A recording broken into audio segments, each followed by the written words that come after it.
Good morning, everyone. This is Commissioner Bell. Today is Tuesday, December 23rd, 2025, and I'll call this meeting to order at 8 a.m. Commissioners Scar and Fournier are not available today. Before we get started, I'd like to remind everyone to mute your phones. You can do this by pressing star 6. Please unmute yourself when called to speak, again pressing star 6. It's very important for all others to remain muted. Thank you. Well, we can start with Adventist Health Tillamook and President Eric Swanson, and I'd also like to announce that we have a little change of the agenda this morning. After Eric is going to be Chris Lady to give us a roads report. So Eric, are you with us? I am. Good morning, Commissioner. Good morning. We have 10 patients in the hospital today. Yesterday, they did 12 surgery cases. Ambulance crews did 4 911 transports, 2 transfers, 1 transport home. 113 people boarding in emergency departments across Oregon. It's 25 more than yesterday. 226 discharge delays for less than yesterday. That's all I've got for you this morning, unless you've got questions. So I'll just say Merry Christmas to everyone, and thanks for what you do. Merry Christmas to you too, and thank you for what you do. We are very fortunate to have Adventist Health working in our community, and I'm grateful. Thank you. Well, let's move on to Chris Lady. Are you with us?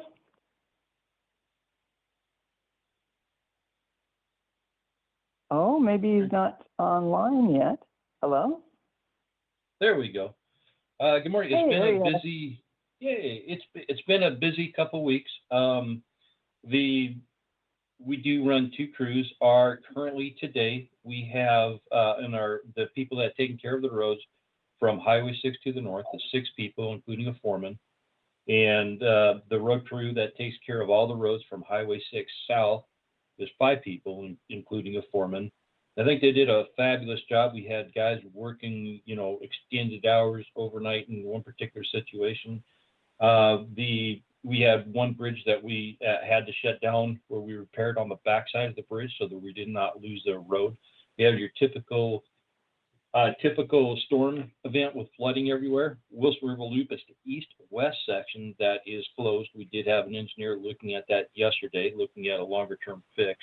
That is not a instant, let's going to turn and open that one up quickly.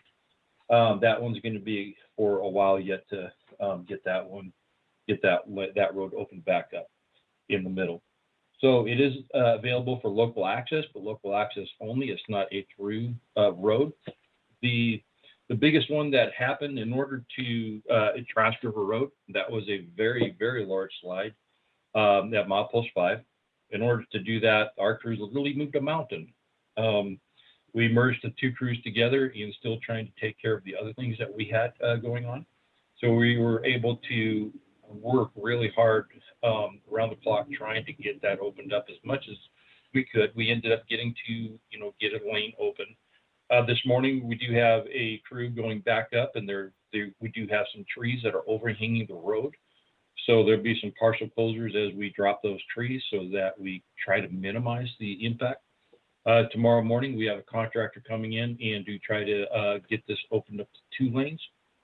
So the morning of Christmas Eve, thank you, contractor, for that. There are a couple very, very large boulders. People exaggerate when they talk about the size of a Volkswagen Bug. This isn't an exaggeration. It's beyond the equipment that we have to deal with this. So hopefully we'll get that opened up to 2 lanes. It'll probably be next week.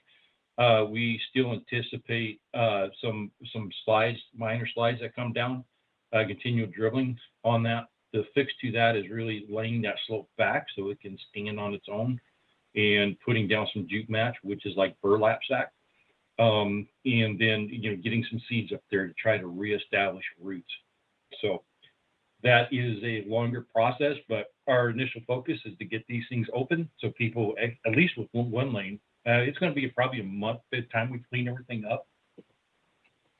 What questions can I answer? Thank you, Chris. I really appreciate this because, of course, Trask Road has been top of mind for lots of folks. And I'm super grateful for your work, for the work of your crew. It's a heroic effort. It's an extraordinary effort, and you're right, literally moving a mountain. So there is one thing I've wondered is the slide still moving? Are you concerned that it'll continue to slide? I anticipate that we'll see some minor mud come down. It is very possible that we will see your typical slide where we're going to start seeing some mud come down and, start getting into maybe a quarter of a lane. Still a lot of material up there. Not anticipating. I met with a geotechnical engineer who specializes in slides yesterday afternoon. He had spent a little bit of time walking through it and taking a look at that. He feels that yes, we will see some slides, but not enough to pose a road or a significant concern with that. There is a crack that's in the road. We don't have a lot of concern for that. We anticipate that might open up a little bit, might see the road slump just a little bit. But right now, we don't anticipate that to be a significant concern. Something that we're going to continue to monitor. Soils until that slope is laid back, so it's not as steep, there's always going to be some level of concern. So if you're driving Trask at night and even during the daytime, you want to pay attention on that strip of road. But during the winter, you want to be paying attention for all roads, for slides, for trees coming down. We're controlling the trees today so that they're not falling on their own. But there's a possibility we'll see some more sliding, but not to the extent that happened over this last week. Thank you. Thanks. I appreciate that you talked about that you have 11 people working on the road crew for the entire county. We're 77 miles long, north to south, that we have 11 people working on the road crew. And so, if you put that into perspective with these emergencies, it really is extraordinary. The work that they're doing, what they accomplished, those 11 people is truly extraordinary. And I want people to know that because, we've heard recently, folks who are frustrated about things that are happening with roads, emergency wise, and we totally get the frustration. But the idea that I think it used to be true, and you can tell us the numbers, that the road crew had a lot more people working on the road. And so, I think if people really understand that we have 11 people working for the entire county, that it'll help them to know that we're really doing a terrific job. Right. So we used to run 3, actually a long time ago, there was 5 crews, but for the most of the time we ran 3 different crews. Each of the crews were about 6-7 people, so 21 people. So that were actually in the field crews. We also have our own shop, the mechanics, we have engineering, we do have, basically we have to pay the bills. So, but we're less than half the staff that we would have been in the back when things were running much better. We have to buy a lot more stuff than we used to, and everything costs more money. The money, we don't get property taxes. We're funded through the gas tax. And then, fortunately, we are starting to receive some of the money from the transient lodging tax. But just like timber money is pretty much no longer there. There's a little bit that we come in, and it just doesn't go anywhere. Prices have continued to escalate. It costs a lot more money to buy things, just like it is down at the grocery store. But the revenue stream coming in is just, we don't get property taxes. It's limited. So those 11 guys take care of 368 miles of road. So to put that in perspective, our focus when we start getting into these storm events is to get the major roads open. It's the Wilson River Loop. It is the Latimer. So when 101 shut down, we actually had to shut down the Wilson River Loop bypass. That's the Wilson River Loop, the north-south section to Latimer. We had shut that down to a single lane at 7 o'clock, and at 9 o'clock, we had to go to a full road closure. The river rose that fast. It was quite impressive to see how much that happened. We haven't closed the road in a number of years, so to close it after flagging it for only 2 hours to at one lane was quite significant. And the event happened later, which is fortunate it happened at night. So people didn't really get impacted too much by their daily commute. Well, thank you. Thanks again. My last question, and then I'll see if anybody else has questions, is somebody asked, the folks who were stuck on the other side of the Trask River Slide were able to get out over, it's called Kansas Creek on the 6 side. They're able to go up and over the hill and come out on Highway 6. And somebody who used that road, it's confusing up there. I've been up on that road. It can be confusing if you don't know exactly where you're going. Somebody asked how to get directional signs up there. And those, of course, are not county roads, but can you just comment on that? Like, what might we do to go about getting some directional signs up there? Sure. So Commissioner Fournier and I had talked about that yesterday. He went up and toured the site. I gave him a little bit more information. So he was going to work with ODF, Oregon Department of Forestry, to see can we get better signs on their road, because that Kansas Creek cut across can be a bit confusing. Fortunately, there were a number of people that had known the way. It can be a bit confusing. In order to get to the backside, it is a logging road. The PUD, we tried to get the power up. They cut their way through the Kansas Creek cutoff with a number of trees that were coming down. So it does need some more signings. So Commissioner Fournier is going to be reaching out to ODF, Oregon Department of Forestry, to try to improve the signage on the forest road. Fabulous. That's great. Okay. Well, if you have just another minute, let me ask if anybody else has questions for Chris. If not, thank you very much for taking your time out to make this report, and I hope you have very happy holidays. Merry Christmas, everyone. Yeah, Merry Christmas to you and to the crew. I hope there are no more emergencies and they get to enjoy their holidays. And sleep. That's right, and catch up on some sleep. All right, thank you, Chris. Hey, do we have the Coastal Caucus on this morning? I'm here. You have Suzanne. Hey, good morning. Oh my gosh, I'm thrilled to have both of you. Good morning. Who'd like to start? Good morning. Oh, it's okay, Senator. I've got patients I have to go see. Can I just jump in real fast? Sure you can. Thank you.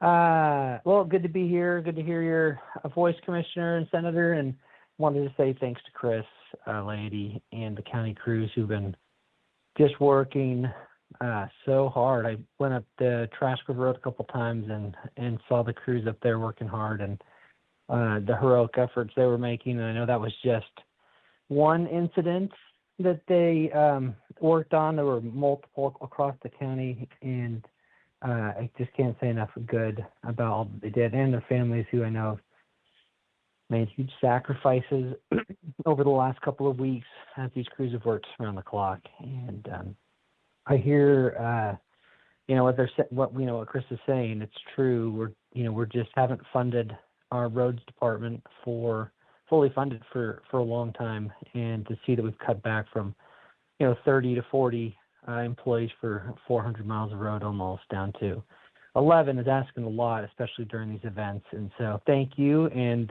working on getting funds to for the roads. Right now, a lot of that funding's on hold with the referendum being referred to with the bill that we passed. Not all of the bill was referred to the ballot, but portions of it were, and that would be the gas tax increase of 6 cents, the state transit payroll tax going from 0.1% to 0.2%, which is about $1 per thousand that we earn on your paycheck, and some fees associated with the DMV that keep the DMV running. Of those three issues, the transit payroll tax doesn't go to fixing the roads. It goes to helping public transportation stay viable and open. Tillamook Wave and other, the Sunset Highway District up in Transit District up in Clatsop, the fees for the DMV fund the DMV. It keeps people employed there. It makes sure that we have a local DMV in Tillamook instead of having to go somewhere else. So really, the only funding that goes to our roads is that 6-cent gas tax, which brings the total state gas tax to 46 cents. And with that 46 cents, or that recent 6 cents too, half of that goes to the counties and the cities to fund their roads, about 3 cents per gallon. And we've just been behind for a long time on getting money to our counties and our cities and to the state to fix our roads, which really puts them in a hard spot, as you heard Chris talking about, just the amount of employees that are needed, but also just the cost of supplies and mechanics and engineers and everybody else that go into keeping our roads safe. And so it really puts us in a weird spot right now. The governor had fronted some money to ODOT and the counties and the cities to help with maintenance over the last 6 months, expecting that the legislature was going to pass that tax, which they did. And with that being referred to the ballot now, those three things, that funding has to pause by state law while the Secretary of State does the signatures counts and then refers that to the voters on a ballot if there are enough signatures. And so it'll the funding's in question. That being said, I know Senator Weber and I both, as soon as we saw what was happening with the roads and hearing the reports, both contacted the governor's office as well as ODOT officials, and I'll let her chime in on what she's heard. But the messages I've gotten back from the governor's office and from ODOT are they are evaluating our options. Clearly, funding's a problem, looking to see what resources are available from the federal government, as well as from the state, to see if there's anything we can do. Some of those issues, like Highway 6 and Highway 26, which has gotten worse, South Highway 101, and others, are going to be pretty expensive fixes. This isn't just dipping into a rainy day fund and pulling some money out to fix those problems. They've been problems that have been coming for decades, and now they've just reached, failure.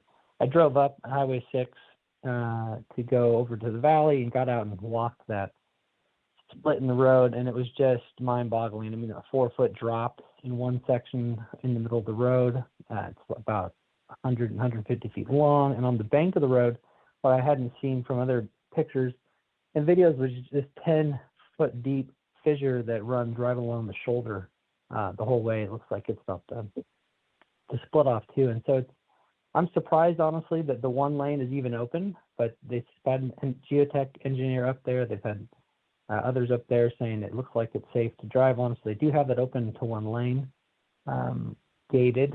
The wait wasn't too bad, about a minute wait to get through there as it's gated right now. Of course, that was during kind of the stormy season, or storms last week, so it might be less traffic overall.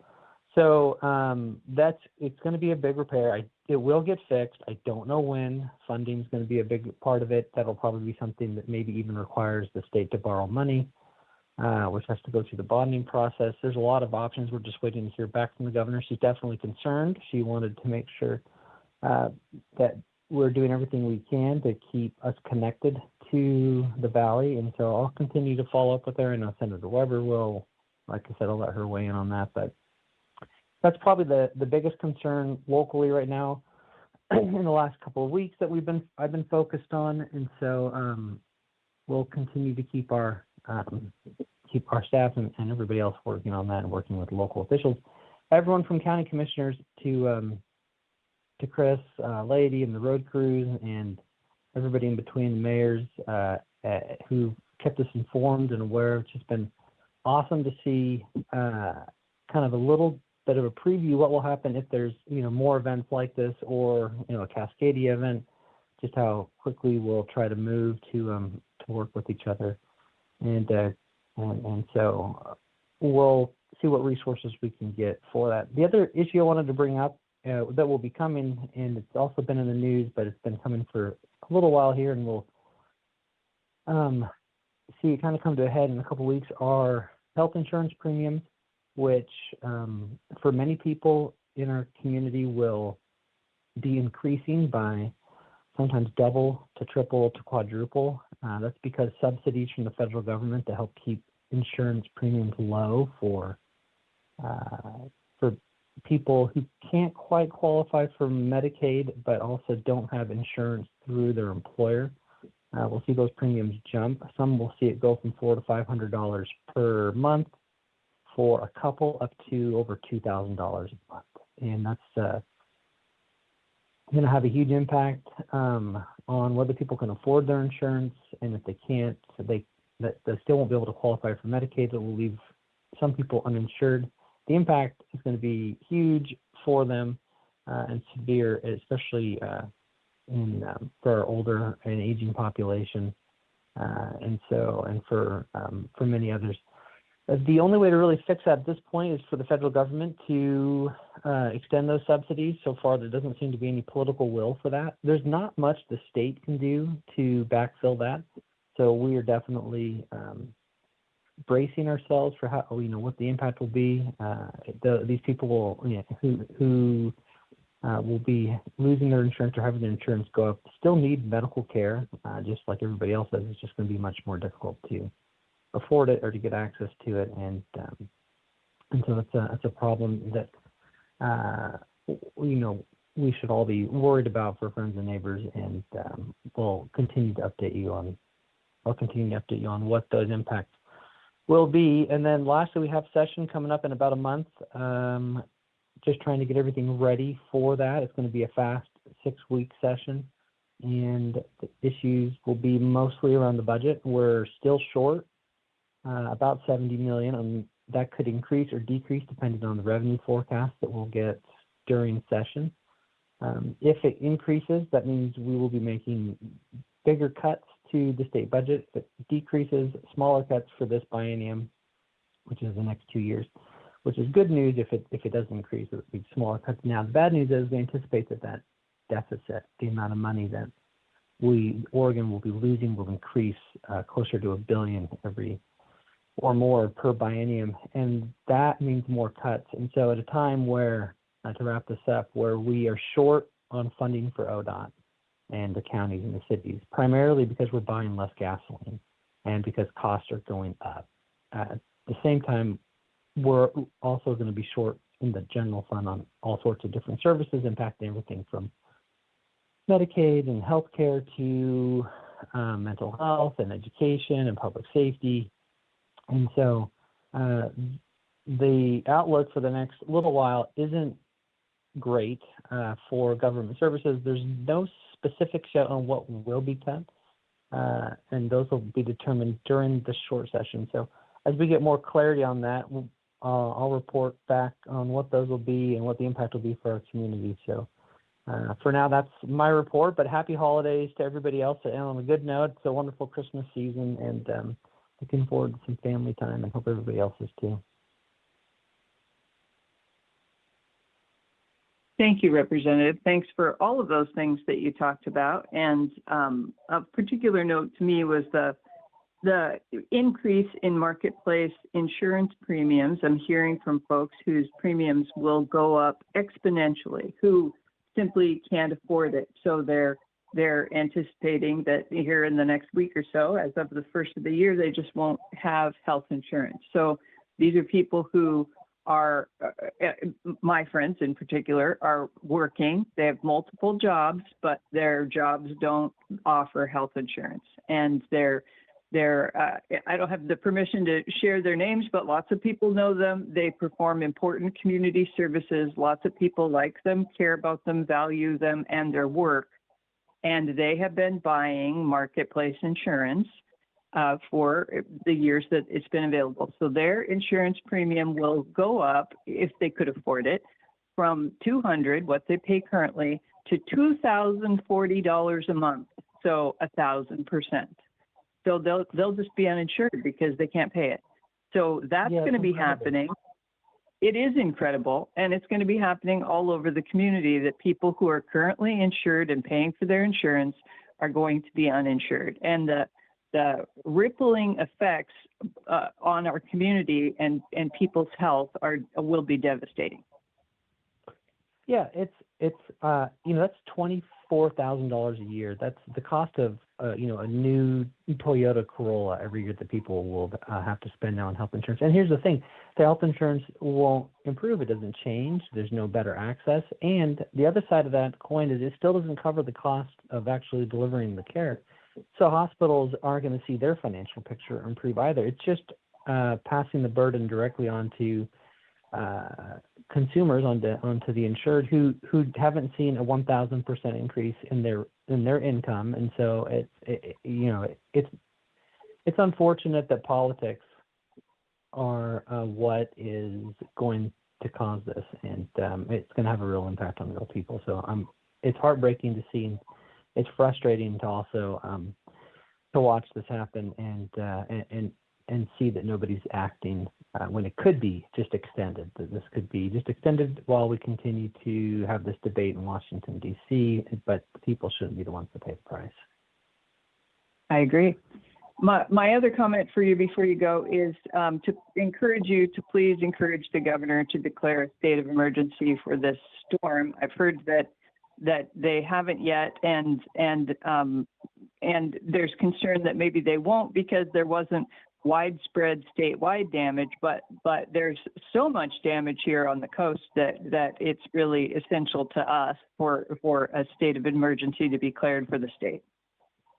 Yeah, I'll follow up again. I did have that conversation yesterday. I know that I'm supposed to get an update soon. Maybe Senator Weber has asked as well and should be getting that update too. But I'll push again today. I know there are several highways around the county that are around the state that are in similar condition to Highway 6, maybe, well, not quite as bad, but close. And so I'll find out, and hopefully we can get that declared as soon as possible. I don't know what hoops she has to jump through or what the consequences are for her to do that, but I'm trying to get some clarity there as well, but I'll keep pushing.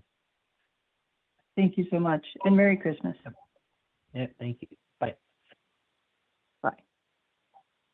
Senator Weber, thank you for being with us, and thanks for your patience.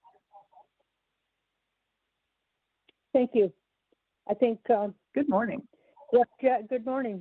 Rep Javity covered all of the big things. What I need to tell you is that the Hunger Task Force is working aggressively on food safety and security issues. And we're working right now on making sure that we have legislation going forth in the short session that will ensure that we have more food security for our constituents. And I've also been working on the transit lodging tax reallocation so that we can have more of that money that the tourists are paying. And it's the tourists that are paying, not the people who live here. We'll be able to go towards funding additional things within our counties, our state, and our communities. So I'm working aggressively on that. I've also been working with the Washington County Caucus on a lot of these same issues that were just discussed, because there are 18 people who are involved in state government in Washington County, which is a little more than we have right here. But anyway, the thing I want to really highlight is the storm response groups and meetings that we had last week, and how valuable they were to be able to connect everyone and to alert everyone and to coordinate. And it was across the board. It was cities, it was counties, it was individual citizens, it was groups. And I just cannot tell you how much I appreciated Randy Thorpe's calling the meetings and getting us together and letting us know exactly what was happening in the county. The other thing is Highway 6. I really want to appreciate the fact that ODOT has been so responsive to my calls and has shared pictures with me that of the whole situation. I had one daughter come over on Sunday and tell me how terrible it was, and then go back to work yesterday morning and tell me that she thought it had sunk some more. So it is an interesting conundrum. And I had one individual who added something interesting to the conversation. He said, if we could all buy a Powerball ticket and win that 1.6 billion, we could not only fix the hangar, but we could fix the highway too. Actually, I thought that was an interesting perspective. There were lots of cancellations last week. There was a lot of concern from other places within our state as to what we were experiencing, and there were a lot of other places in the state that were experiencing things that were similar to what we were. And so I appreciated the help from the Washington County caucus, especially reaching out to ODOT and other concerned leaders to make sure that things were happening. For an example is, the food that was in the coolers and at Neocani when the power was out, and how worried everyone was that we were going to lose that food, and how the community came together from far and wide to make sure that food was going to remain secure so that they wouldn't lose the money and they wouldn't lose the food. So I appreciate that, especially, our public works folks in our small communities work double time, overtime to make sure that everything is secure, and they are appreciated also. I know we have another storm coming, and we just have to hope it's not going to be like the last one. I found a no parking sign in my yard after the last storm. I have no idea where it came from, but I'll return it to the city or whoever it belongs to, or someone can come and get it from my house. But there was a lot of damage that I think that, we need to pay attention to so that we can, let people know what's missing or what needs to be fixed, what's tipping over, what's other things other than trees. And I appreciate all the work that is especially being done on 101 and on the Trask to make sure that those people up the Trask especially have a way out and a way in. Chris Lady, you're a rock star. Thank you. And when I needed to get a hold of people to make sure that things were happening and being taken care of, I really appreciate all of the fire chiefs and the school superintendents and all of the people that I called who were really ready to provide me with information. Thank you. So with that, I'm just going to say, be safe, have a very Merry Christmas, value your friends and your family. Thank you. Any questions? Thank you, Senator.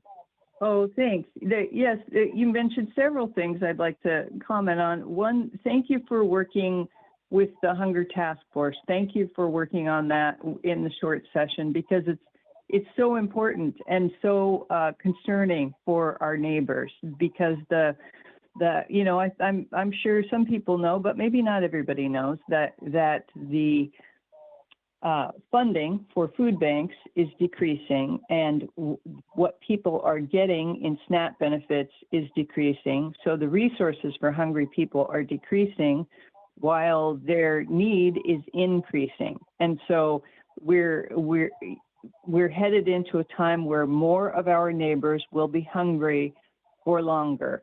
And it's a dire situation. And so I'm just so very grateful that you're aware of it and that you're working on it and trying to do something in short session. So thank you. The other thing we have to be concerned about is the food for our kids in schools, because, for 100 years, kids come to school hungry, and a lot of times they get one meal a day. That's all they get. They need food for their brain to grow. And so we need to be concerned about the food that we're providing for our kids in the schools also. And I know I've heard a lot of people say, well, let their parents take care of that. Let this one take care of that. Let that one take care of that. Well, if the buck has to stop somewhere, and our kids need to be fed. You know, for years, I packed lunches for people who would come to my door, and then I had the breakfast club that would come and eat breakfast before they went to school because they were hungry. And hungry children can't learn. Right. Yes. Thank you. Thank you for talking about that. You're absolutely right. You know what I didn't mention? I didn't mention the PUD. And, you know, I was talking with my nephew who works up north with PUD and how many hours on they spent, especially in the north part of the county, getting the power back on and the challenges that they had.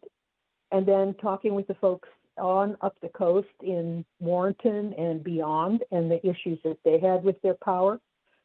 Our power is very valuable, and the people who provide it and maintain it are very valuable also. And we have to recognize them, especially. Oh, yeah, we're so lucky. Yeah, the PUD does such a great job. We're really very fortunate. I also wanted to thank you for working on changing the transient lodging tax split in the short session, which is absolutely essential to local government services. It will make such a positive impact on our budget that we're just all our fingers and toes are crossed in hopes that something that you're going to be able to accomplish that in the short session. So thank you for championing that. Yes, and I also have to say that one of the things that ODOT told me this past week was, you know, I got the bill passed that provided the information for the study on Highway 6. And they thanked me again because they are using that information that they gathered in that study to address the issues between milepost 31 and 35 and beyond. And something else we have to recognize too is that section of the highway is maintained by the Manning Station, which is on the other side of the hill. It's over there near Bank. Okay. And we have to acknowledge those people because that is not something that our Tillamook guys are, you know, dramatically affected by in their time, their talents, and their treasures. That's a good point. Yeah, that's a very good point. Thank you. Well, thanks for being on those emergency management calls that you mentioned. It was great to have you on the calls, and it was great to have all those people come together. And one group we haven't mentioned is the hundreds of volunteers who cleaned out Southbury School while it was flooding. Got all the books and furniture and everything up off the ground and poured into the school and helped with that. That was heroic. And we live in a wonderful place where people come together and help each other. You know, and so suddenly, you know, that the word went out and the people appeared, and what a blessing. And, you know, there were well over 100 people who have volunteered their time and their efforts to make sure that, you know, the things that were in the school were going to be secure, and that school would then be able to open in January. So thank you to all of you. Indeed. And my last question for you, what are the dates of the short session? It will start the first part of February. It's 35 days long. Okay. All right. In the meantime, however, we will also have Ledge Days in January, where we will spend 1 week in Salem getting committee reports and looking at legislation that's going to be coming forward. And I want people to remember that we can say we want legislation on this or we don't want legislation on this. We as legislators are only allowed 2 concepts to go forward. Right. So in the long session, there were legislators who had hundreds of bill concepts going forward. And Oh, that gee. resulted in over 4,000 bills being proposed. Of course, we didn't hear 4,000 bills because, as Right. I have explained before, that's all ferreted out by committee chair people and president of the Senate as to which bills are actually going to go forward. But this makes it a lot easier when we only have two. But then the other question is, what two are so important that they are going to impact our state in a positive way going forward? So, that's something we have to look at also. Yes. So, yes, thanks for making that point. Two, you're very limited. So are you prepared to say what your two are? Well, one of mine is the TLT, Thank you. and the other one is a land use one that just, I'll explain to you all a little later so that you understand it. Okay. Thank you, Senator. Thanks for your hard work. Thanks for all you do for our community and for your district. And very Merry Christmas to you. Very Merry Christmas to you too. Thank you. All right. Well, let's move on with that to the Tillamook County Community Health Center and Rocky Phillips. Hello, everybody. Good morning. I'm just going morning. to take care of business real fast first. So we want to remind everyone that our clinics and offices will be closed tomorrow, December 24th and 25th, as well as January 1st for the holidays. So we wish everyone a happy, healthy, and safe holiday season. So there's the business. As I was sitting here this morning, listening to everyone and thinking about everything that's happened in the last few weeks, both for ourselves and our neighbors in Washington, there's one word that really comes to mind for me, and that's thankful. It really has been a difficult few weeks, and we've had more ahead of us, but I'm grateful for the hard work of our crews, both at the community and state level, as well as our PUD volunteers and the neighbors who all pulled together to help each other. So a heartfelt thank you from us to you. We'd also like to Thank mention you, that Lindsay. December is National Human Rights Month, reminding us to pause and consider the basic rights we all share simply because we're human. These rights are inherent and cannot be taken away. According to the United Nations, human rights include fundamental protections like the right to life, as well as the rights that help make life meaningful, meaning access to food, education, work, healthcare, and personal freedom. And December offers an opportunity to think about the importance of these rights in our everyday lives. So as 2025 ends, we reflect on this year and its challenges, accomplishments, and everything in between. But most of all, we reaffirm our mission, promoting and protecting the health of all people in Tillamook County. For us, this mission is a pursuit of guaranteeing human rights for everyone. Health centers like ours exist to reach those at the margins who may not receive care for our services otherwise. It's not lost on us that these margins are increasing. And so we just want to thank everyone who works every day to support the safety, well-being, and dignity of our community. And we will endeavor to continue our mission in Tillamook County. Thank you so much, Rocky. That is a very moving report, and I'm really grateful. Thank you. I'm grateful for the mission and for the work and for standing up for human rights and to care for people and to meet them where they are and care for them. So thank you very much.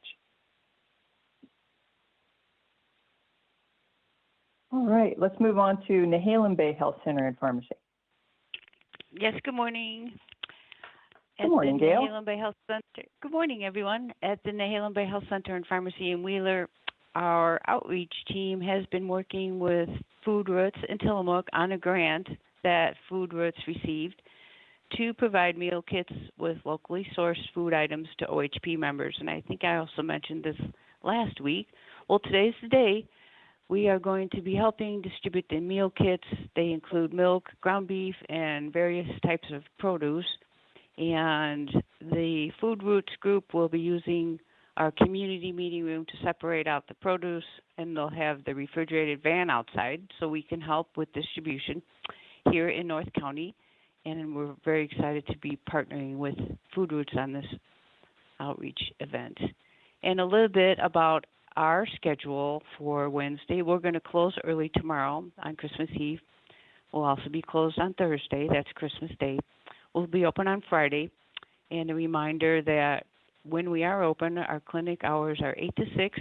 Our pharmacy is 9 to 5:30. And that's about it. If anybody would like more information, please don't hesitate to give us a call, 800-368-5182 for more information. And I'll close out with a Merry Christmas to everyone, and please be safe.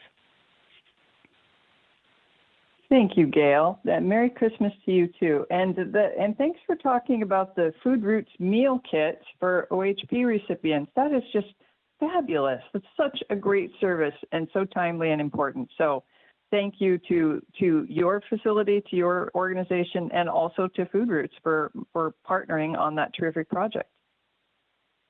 Thank you. Thank you. It's a good thing, speaking of food access and helping others. So thank you. Absolutely. Yeah, thank you. Okay, let's move on to Tillamook Family Counseling Center. Good morning. Good morning, Commissioner. Frank Hannah Williams, Director, Tillamook Family Counseling Center, Behavioral Health Services for Tillamook County residents. No special or specific report today. I want to wish everyone a very Merry Christmas, Happy Holiday, and to any questions that you may have about appointments, services, questions, you can reach us at 503-842-8201 or 1-800-962-2851. We will be open tomorrow. We're going to close at 3 in the afternoon tomorrow, and we will not be open on Christmas Day, but we will be open on the 26th, Friday. And if there are any questions, I can take them. Thank you, Frank. Just yesterday, in fact, somebody was sharing with me that they are depressed. And I said, well, have you thought about seeing somebody, talking to somebody about your depression, and somebody professional? And they said, well, I don't have insurance. And so I said, I'm relatively certain there's a sliding fee scale. You could be seen without insurance, but I didn't have any of the details. So I know I'm putting you on the spot, and if you can talk about that, that's great. Or maybe you could talk about it next week. Well, I think you've answered the question by saying there is a sliding fee scale. And so if that person they don't need to have insurance, and if that person can give us a call, we can discuss their situation with them. Wonderful. So I and think so that's you gave a good response. Well, I'm glad. Thank you. Thanks. All right. I realized as I was saying it that I was assuming it. So thank you very much, Frank, and Merry Christmas to you. And Merry Christmas to you. Thank you very much. Thank you. Okay, do we have Randy Thorpe in Emergency Management? You bet, I'm here, Commissioner. Good morning, Randy. Good morning. Yeah, we have had a pretty wild couple of weeks out there, and luckily I think everything. Kidding. Yeah, that's an understatement. But anyway, according to the National Weather Service, we're winding down, at least on the extremes that we're having here in the county. And the best thing is that our rainfall is really slowing down. We're still going to have rain, through the whole week, but they're predicting less than an inch accumulative over the next several days. So we're not going to have quite that amount of rain that we have had. But the problem is that the soils are saturated, the trees are loosened up, and every little bit of rain that comes is going to open up that opportunity to have more trees toppling over and slides down on the road. So just a word of caution, if you're out, especially driving at night, drive carefully and really be aware of what's going on, so you don't run into any debris or problems upon the road while you're driving out there. The bad news is that they're predicting some pretty strong winds for tomorrow. They're supposed to start right around about 7 o'clock and go through most of the day till about 4. The one advantage is they said the winds should only reach their gust peaks for an hour or two and then move on. So at least we won't have that sustained gust for any extended period of time. They are predicting that they say the most, how do they phrase that? The most likely scenario is peak gusts of 30 to 50 miles an hour tomorrow. But then they follow it up with the worst case scenario, which would be 60 to 70 miles per hour. And so right now, definitely plan on the 30 to 50 mile an hour winds. I'm going to another update here at 9 o'clock.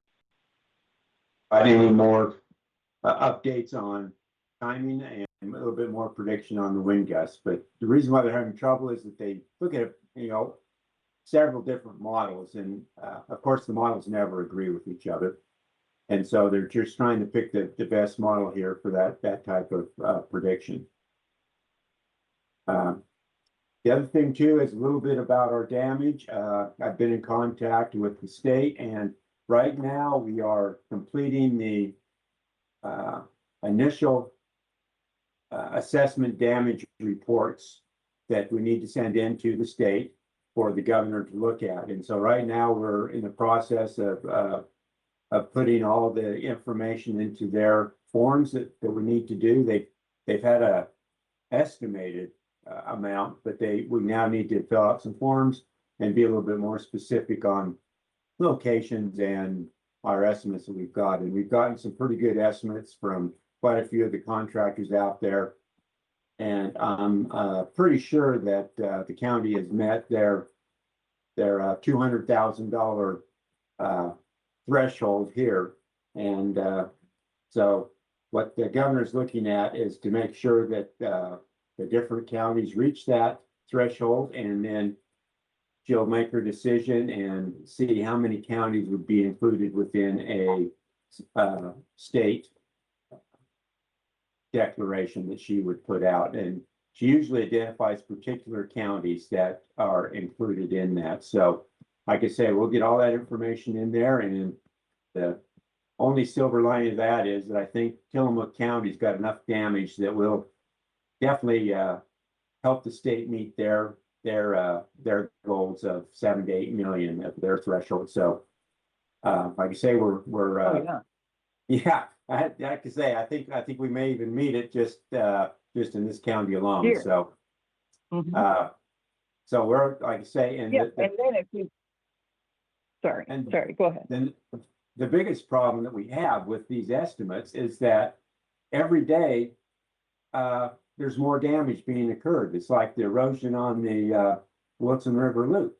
Yeah, the damage has been done, but every time that river rises and goes back down, we're seeing more and more. And so what we estimate today may not be the same as later on. And so I'm letting the state know that we are continuing to have more damage as we move forward on each day here. So, but we'll stay on top of it, and I'm pretty confident that the governor will do the right thing, and we will get that declaration statewide, and then we'll just have to wait and see if FEMA will agree with that designation, so we can start working with them for some reimbursement and some help in correcting a lot of our problems, because county just doesn't have that kind of money to do the repairs that are necessary out there. So we're just hoping that everything goes right, and I think it will.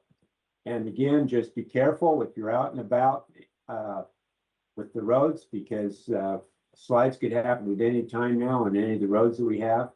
Definitely go to Trip Check and check on their that webpage, because we also have the county roads that are closed on that. So definitely go to that before you do any traveling at all to get the latest and greatest on roads that are open and closed. If you're going to go clear over through the Cascades, you will run into some snow over the next few days there. that they will be getting snow there, but we won't be getting any snow in our coastal range here. So with that, I'll turn it back to you, Commissioner. Thank you, Randy. And thanks for running those emergency calls through the storms that the senator was referring to. I think those were helpful, and it was grateful that so many people checked in through the calls and were able to get some up-to-date information. So thank you for your work. Yeah, that was really great. I thought, well, you know, we'll get a handful, but we had 30 to 40 people on all the calls. And we had great input. We had good exchange of information. And so I was really happy that we had great cooperation throughout the entire county. True. Thank you.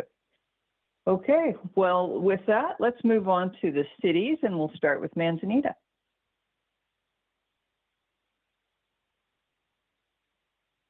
Do we have anyone on for Manzanita? Give them a moment to unmute if they're there. And I'll say that I'm just skipping myself this morning because you've heard enough from me already, and I have a 9:15 meeting. If we don't have anyone on from Manzanita, let's go to Nehalem. Wheeler? How about Rockaway Beach? Good morning, Tillamook County. Mayor McNeely here. It will be Good short morning, this Mayor. morning. Good morning. It'll be short in the interest of time with just a simple thank you to all who helped Tillamook County get through the recent storms and power outages. It's simply wonderful to see these folks out doing their job at all hours of the day and night to take care of our community. So thanks to all the folks that keep the county what it is. And then I'll just close with a quick greetings of the season to all. Back to you, Commissioner. Thank you, Mayor, and happy holidays to you also. Well, let's move on to Garibaldi. Do we have anyone on from Garibaldi? How about Bay City? Yeah, good morning. This is City Manager David McCall. Good morning. Hey, I'd just like to basically echo what Mayor McNeely said and, you know, extend our thanks to everybody who did so much during these storms. And also like to thank the people that turned out for our porch parade, which we had a little over a week ago. Fun was had by all, and we hope the fun continues over this next week and a half or so of the holiday season. Thank you.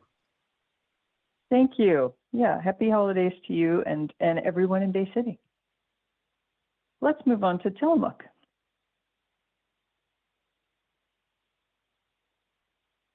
Do we have Sean Lewis on this morning? Well, while I'm waiting for Sean to unmute, if he's there, let me just say happy holidays to everyone who's listening. Merry Christmas, Happy Hanukkah, whatever you celebrate. I hope that your celebrations are healthy, safe, happy. You get to spend time with people you love, and we're all blessed by the spirit of the season. And I want to express my great thanks to KTIL for being a wonderful partner and broadcasting this show every week throughout the year. It's really, I hear from people all the time that they listen to it, they value it, it's important to them, and it's important to us. And so thank you, KTIL, for your community partnership and service. And Merry Christmas, everyone. So last call for the city of Tillamook. All right, with that, we are adjourned at 8:58. Thank you, everyone.